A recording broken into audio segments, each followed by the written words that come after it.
নামাজের চেয়েও, রোজার চেয়েও, দান খয়রাতের চেয়েও একটা বড় ইবাদত আছে। এটা কি আমি কি তোমাদের বলবো না?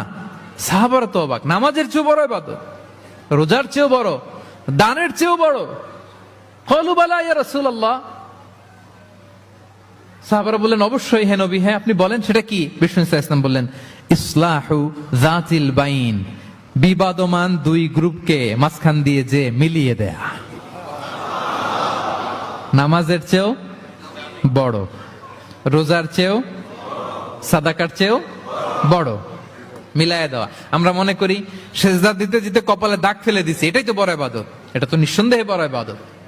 আমরা মনে করি হজ করতে করতে শেষ করে ফেলতেছি, এটাই বড় ইবাদত। জিকির করতে করতে আমরা দিনরাত এক করে ফেলতেছি, এগুলো তো নিঃসন্দেহে ইবাদত।